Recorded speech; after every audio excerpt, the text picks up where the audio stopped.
बिस्मिल्लाहिर्रहमानिर्रहीम। ਮੁਹੰਮਦ ਸਰਫਰਾਜ਼ ਇੱਕ ਵਾਰ ਫਿਰ ਤੁਹਾਡੀ ਖਿਦਮਤ ਦੇ ਵਿੱਚ ਹਾਜ਼ਰ ਜੀ। ਅੱਜ ਅਸੀਂ ਗੱਲ ਕਰਾਂਗੇ ਕਮਾਦ ਦੀ ਕਾਸ਼ਤ ਦੀ। ਕਮਾਦ ਦੀ ਕਾਸ਼ਤ ਵਾਸਤੇ ਕਿਸੇ ਵੀ ਚੀਜ਼ ਦੀ ਕਾਸ਼ਤ ਵਾਸਤੇ ਸਭ ਤੋਂ ਜ਼ਰੂਰੀ ਚੀਜ਼ ਹੁੰਦੀ ਉਹਦਾ ਬੀਜ। ਜਦੋਂ ਵੀ ਬੀਜ ਖਰੀਦੋ ਲਾਓ, ਉਹ ਲਵੋ ਜਿਹੜਾ ਸਾਫ਼ ਸੁਥਰਾ ਹੋਵੇ। ਕਮਾਦ ਦਾ ਬੀਜ ਚੂਹੇ ਤੋਂ, ਸੇਹ ਤੋਂ, ਗਿੱਦੜ ਤੋਂ ਪਾਕ ਹੋਵੇ, ਬਿਮਾਰੀਆਂ ਘੱਟ ਹੋਣ, ਔਰ ਕੋਸ਼ਿਸ਼ ਕੀਤੀ ਜਾਏ ਕਿ ਖੜਾ ਜਿਹੜਾ ਬੀਜ ਹੈ ਨਾ ਉਹ ਲਾਇਆ ਜਾਏ। ਲੇਕਿਨ ਹੁਣ ਮਾਰਚ ਦਾ ਮਹੀਨਾ ਜਿਹੜਾ ਉਹ ਵੀ ਐਂਡ ਹੋ ਗਿਆ ਅਤੇ ਕਮਾਦ ਪੱਕ ਗਿਆ। ਹੁਣ ਖੜੇ ਲੱਭਣੇ ਜ਼ਰਾ ਔਖੇ ਹੋ ਗਏ। ਫਿਰ ਵੀ ਕੁਛ ਇਹਨੂੰ ਨਾ ਸਾਫ਼ ਸੁਥਰਾ ਲੈਣਾ ਚਾਹੀਦਾ। ਆ ਜਨਾਬ ਸ਼ਹਜ਼ਾਦ ਸਾਹਿਬ ਛਿੱਲ ਰਹੇ ਆ, ਇਹ ਤੁਸੀਂ ਦੇਖੋ ਇਹਨਾਂ ਦੇ ਗੰਨੇ ਜਿਹੜੇ ਆ ਸਾਫ਼ ਆ। ਸ਼ਹਜ਼ਾਦ ਸਾਹਿਬ ਇਹਨਾਂ ਨੂੰ ਸਿਹਤ ਨਹੀਂ ਲੱਗੀ? ਨਹੀਂ, ਗਿੱਦੜ ਵੀ ਨਹੀਂ ਘੱਟ। ਹਾਂਜੀ, ਅਤੇ ਚਲੋ ਜੀ, ਬਹੁਤ ਸ਼ੁਕਰੀਆ ਜਨਾਬ। ਸ਼ਹਜ਼ਾਦ ਸਾਹਿਬ ਜਿਹੜੇ ਆ ਛਿੱਲ ਰਹੇ ਆ। ਖਿਜ਼ਰ ਹਯਾਤ ਸਾਹਿਬ ਜਿਹੜੇ ਆ ਉੱਪਰੋਂ ਥੱਲੇ ਸਿੱਟ ਰਹੇ ਆ। ਹਾਂਜੀ, ਅਤੇ ਉਹ ਪਰਲੇ ਪਾਸੇ ਹਯਾਤ ਸਾਹਿਬ ਬੋਲਦੇ ਜੀ, ਉਹਨਾਂ ਨੂੰ ਵੀ ਮੈਂ ਕੈਮਰਾ ਲਿਜਾਨਾ ਜੀ। ਆ ਨਾਲ ਜ਼ਾਹਦ ਗੁੱਜਰ ਸਾਹਿਬ ਖੜੇ ਜੀ, ਇਹ ਇਹਨਾਂ ਦੀ ਸੁਪਰਵਿਜ਼ਨ ਕਰ ਰਹੇ। ਆ ਜਨਾਬ ਹਯਾਤ ਸਾਹਿਬ ਨੇ, ਹਯਾਤ ਸਾਹਿਬ ਵੀ ਛਿੱਲ ਰਹੇ ਆ। ਇਹਦੇ ਤੋਂ ਬਾਅਦ ਇਹ ਜਿਹੜੇ ਆ ਇਹਨਾਂ ਦੀਆਂ ਬਰੋਟੇ ਬਣਾਉਣਗੇ। ਉਹਨਾਂ ਨੂੰ ਬਰੋਟੇ ਕਹਿੰਦੇ, ਹੋਰ ਕੀ ਕਹਿੰਦੇ ਹਯਾਤ? ਸੰਮੇ ਬਣਾਉਣੇ ਜੀ, ਉਹ ਅਮਲ ਵੀ ਦੇਖਦੇ ਆ। ਇਹ ਜੀ ਖੇਤ ਆ ਜਿਹਦੇ ਵਿੱਚ ਲਾਣਾ ਜੀ। ਇਹ ਖੇਤ ਜਿਹੜਾ ਹੈ ਇਹਨੂੰ ਬਣਾਇਆ ਗਿਆ ਜੀ ਰੂਟਾਵੇਟਰ, ਫਿਰ ਇਹਨੂੰ ਹੱਲਾਂ ਨਾਲ ਵਾਹਿਆ ਗਿਆ। 4 ਟਰਾਲੀਆਂ ਇਹਦੇ ਵਿੱਚ ਪਾਈਆਂ ਢੇਰ ਦੀਆਂ, ਜਿਹੜਾ ਮੱਲੜ ਵੀ ਉਹਨੂੰ ਕਹਿੰਦੇ ਆ, ਜਾਨਵਰਾਂ ਦਾ ਜਿਹੜਾ ਫੁਜ਼ਲਾ ਹੁੰਦਾ। ਅਤੇ ਹੁਣ ਇਹਦੇ ਵਿੱਚ 1 ਬੋਰੀ ਪਾਣੀ ਆ DAP ਦੀ।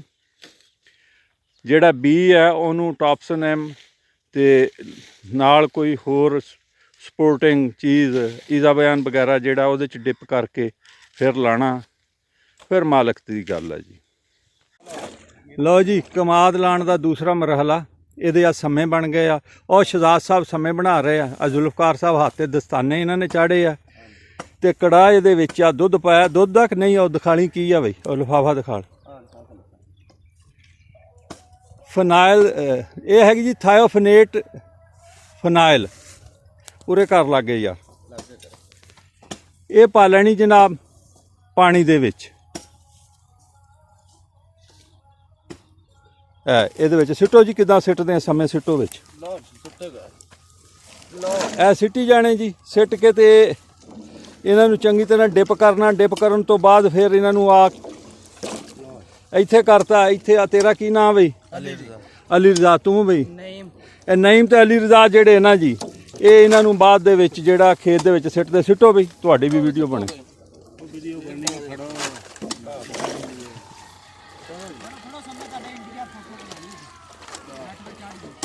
ਆਪ ਫੜ ਕੇ ਬਣਵਾ ਪਹਿਲਾਂ ਕਿੰਨੇ ਜਣੇ ਕਰੋਗੇ?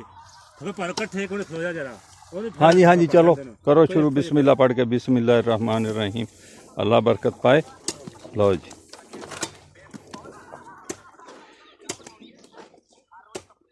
ਇਹ ਜੀ ਜਿਹੜੀ ਇਹਨੂੰ ਡਿਪ ਕਰਕੇ ਜਾ ਰਹੇ ਆ ਟੌਪਸਨ M ਜਾਂ ਥਾਇਓਫਨੇਟ ਵਗੈਰਾ, ਇਹ ਅਸਲ ਦੇ ਵਿੱਚ ਜਿਹੜੀ ਫੰਗਸ ਲੱਗ ਜਾਂਦੀ ਹੈ ਨਾ, ਉਹਦਾ ਹੈ ਜੀ ਪ੍ਰੀਕਾਸ਼ਨਰੀ ਇਲਾਜ। ਇਨਸਾਨ ਬਹੁਤ ਕੁਝ ਸੋਚਦਾ, ਬਾਕੀ ਮਾਲਕ ਦੇ ਕੋਲ ਗੱਲ ਆ। ਕਾਕਾ ਬਰੋਟਾ ਸਿੱਧਾ ਕਰ ਬਈ। ਲਓ ਜਨਾਬ, ਬਰੋਟੇ ਲੱਗੇ। ਬਰੋਟੇ ਪਹਿਲਾਂ ਜ਼ਮੀਨ ਤਿਆਰ ਕੀਤੀ, ਖਾਦ ਪਾਈ, ਢੇਰ ਪਾਇਆ, ਕਮਾਦ ਦਾ ਬੀਜ ਸਿੱਟਿਆ।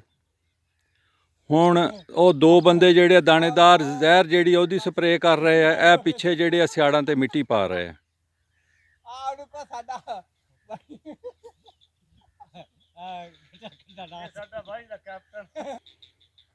ਚਾਹੀਦਾ ਦਸਤਾਨੇ ਪਾਏ ਜਾਣ। ਆ ਬੰਦਾ ਪਾਉਂਦਾ ਨਹੀਂ, ਉਹ ਦੂਸਰਾ ਜਿਹੜਾ ਪਿੱਛੇ ਆ ਰਿਹਾ ਉਹਨੇ ਦਸਤਾਨੇ ਪਾਏ ਆ।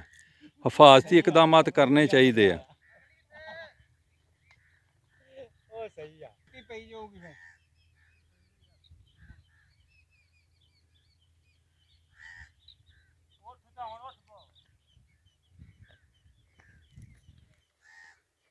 ਵਾਹ ਸ਼ਹਜ਼ਾਦ, ਇਹ ਜ਼ਹਿਰ ਪਾਉਣਾ ਵੀ ਜੀ ਫਨਕਾਰੀ ਹੈ। ਇਹ ਸ਼ਹਜ਼ਾਦ ਸਾਹਿਬ ਜੀ ਬੜੇ ਦਾਣਾ ਤਰੀਕੇ ਦੇ ਨਾਲ ਸਿੱਟਦੇ ਜਾਂਦੇ ਜੀ। ਅਕਰਮ ਸਾਹਿਬ ਸਲਾਮ ਅਲੈਕਮ। ਅਕਰਮ ਸਾਹਿਬ, ਇਹਨੂੰ ਤੁਸੀਂ ਵਾਹਿਆ ਖੇਤ ਨੂੰ, ਇਹਨੂੰ ਕਿੰਨੀ ਵਾਰ ਵਾਹਿਆ?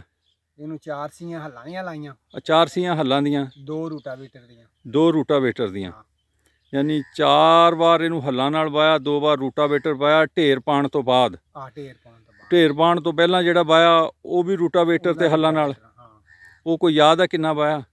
ਪਹਿਲੇ ਢੇਰ ਪਾਉਣ ਤੋਂ ਪਹਿਲੇ ਢੇਰ ਪਾਇਆ, ਹਾਂ ਫਿਰ ਰੂਟਾਵੇਟਰ ਦੀ ਸੀਨ ਲਾਈ, ਹਾਂ ਫਿਰ ਉਤੋਂ ਹੱਲਾਂ ਦੀ ਦੋਰ ਲਾਈ, ਹਾਂ ਫਿਰ ਉਤੋਂ ਆਪਣਾ ਹੱਲਾਂ ਦੀ ਦੋਰ ਲਾਈ, ਹੂੰ ਫਿਰ ਉਤੋਂ ਰੂਟਾਵੇਟਰ ਦੀ ਸੀਨ ਲਾਈ। ਠੀਕ ਹੈ। ਤੇ ਖਾਦ ਜਿਹੜੀ ਆ ਖਾਦ ਤੋਂ ਬਾਅਦ ਕਿੰਨਾ ਵਾਇਆ?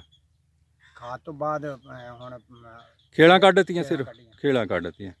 ਚਲੋ ਜੀ, ਬਹੁਤ ਸ਼ੁਕਰੀਆ ਜੀ ਅਕਰਮ ਸਾਹਿਬ। ਮਿਹਰਬਾਨੀ।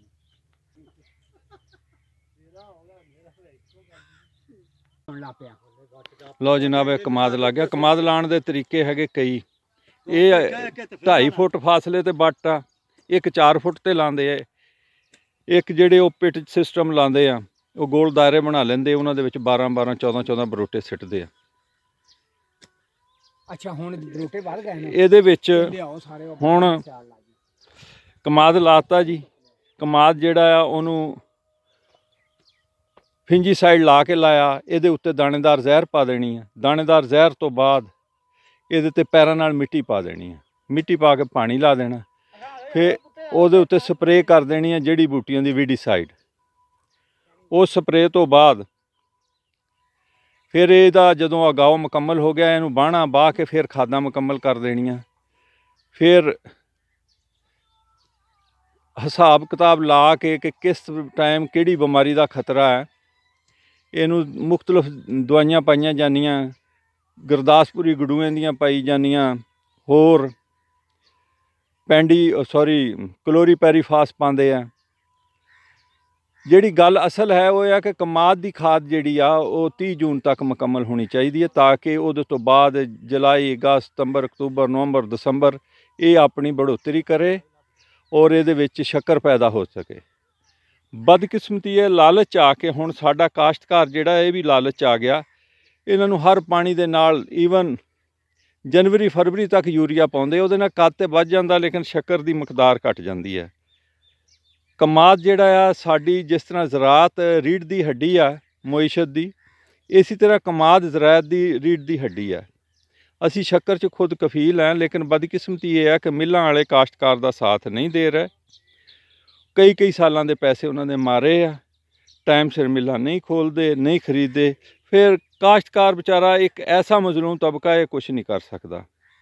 ਹਕਾਮ ਵਾਲਾ ਅੱਗੇ ਗੁਜ਼ਾਰਿਸ਼ ਹੈ ਕਿ ਜ਼ਿਮੀਂਦਾਰ ਤਬਕਾ ਜਿਹੜਾ ਇਹਦੇ ਹਾਲ ਤੇ ਰਹਿਮ ਕੀਤਾ ਜਾਏ। ਪਾਕਿਸਤਾਨ ਇੱਕ ਜ਼ਰੀ ਮੁਲਕ ਆ ਔਰ ਜ਼ਿਮੀਂਦਾਰਾਂ ਅੱਗੇ ਗੁਜ਼ਾਰਿਸ਼ ਹੈ ਕਿ ਰਿਜ਼ਕ ਅੱਲਾ ਨੇ ਦੇਣਾ, ਲਾਲਚ ਨਾ ਕਰੋ, ਸਹੀ ਤਰੀਕਾ ਇਸਤੇਮਾਲ ਕਰੋ। ਪਾਕਿਸਤਾਨ ਜ਼ਿੰਦਾਬਾਦ।